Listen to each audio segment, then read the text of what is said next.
It's a pleasure to speak to you today about a topic which is at the heart of the ILO's mandate on social justice for a fair globalization. On numerous occasions, the International Labor Conference has recognized that globalization has helped many countries to develop, but it also has to be fair. Multinational enterprises, through their foreign direct investment and operations, as well as through the global reach of their supply chains, have a major role to play. The Tripartite Declaration of Principles concerning multinational enterprises and social policy is the instrument adopted by our tripartite constituents decades ago to provide guidance for policy. It sets out ways to maximize the positive contribution of enterprises to economic and social development and to resolve or minimize possible negative impacts. The MNE Declaration was adopted in 1977, but it is today more relevant than ever. Multinational enterprises, as Peter mentioned, account for an unprecedented share of global trade, but there is also increased concern about the social dimension of globalization.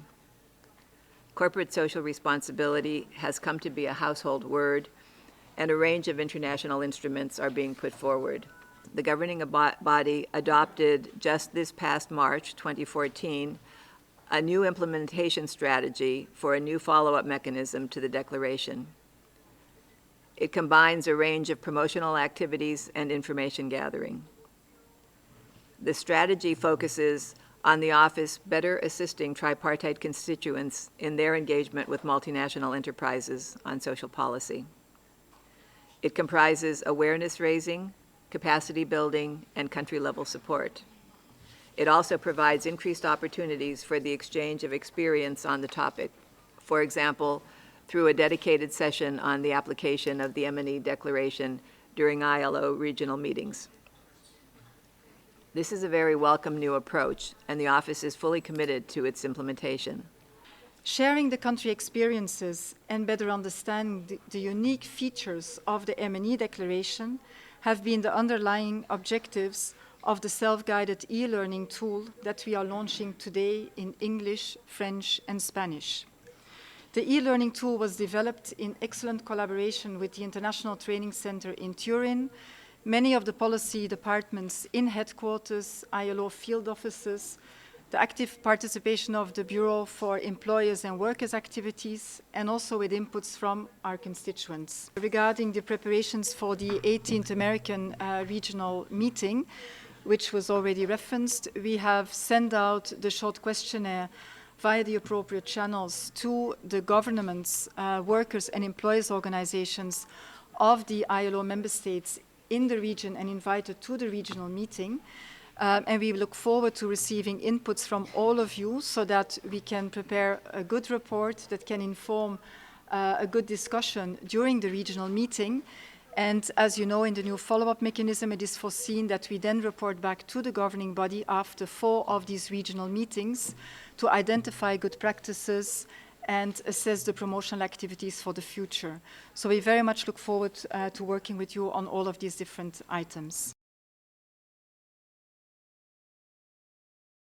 Let me say on behalf of the employers that we appreciate the work done by the office on the MNE Declaration of the International Labour Organization, because we are actually convinced of the continuing relevance of the MNE Declaration in the context of the different texts that are out there as guidance and reference texts to guide companies' social responsibility behavior, like the OECD guidelines or the Global Compact here. The ILO MNE Declaration can contribute a specific aspect to this discussion.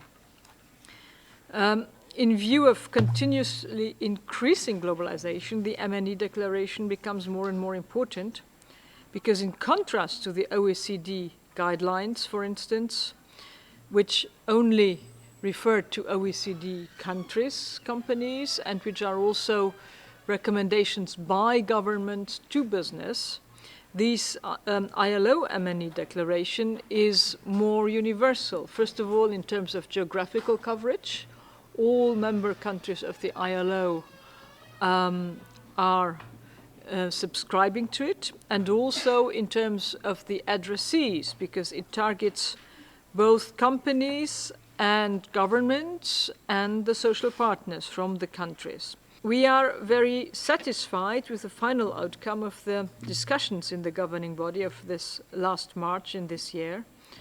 And of course, especially we are satisfied with the fact that one pillar of the follow-up activities is a strong focus on promotional activities. We have to make this declaration better known both to companies and to governments and to the social partners in all countries of the world. Let me close by stressing that the promotion of the MNE Declaration is a joint exercise of the office, of the employers and workers as constituents, and of course also of the governments. So everybody has his own role in this regard, and I can say from the employer's point of view that we are ready to support this declaration also in the context of the other instruments which always have some relation to the ILO. And we are really looking forward to continued cooperation with the International Labour Office on this promotion of this declaration. Thank you. For us, it's very important that we use the declaration as a cross-cutting instrument, as a cross-cutting activity, the promotion in the ILO, inside the ILO, with all the departments of the ILO. So it's very important that we have been discussing which are the promotional activities which we can put in place in order to make the declaration really effective and used in our countries. We see these promotional activities as part also of the discussion that we are going to have in 2016 on the supply chains, and also with the activities that the ILO is carrying out with the private sector in general. We need now to work at country level. We need to work at regional level, because we have been discussed about the MNE Declaration in the governing body. We need now that we really implement, and we have activities at local and regional level. We very much support the activities at regional, but also at sectoral level. We would like that we take some priorities at sectoral level and see what's happening in the companies in one sector.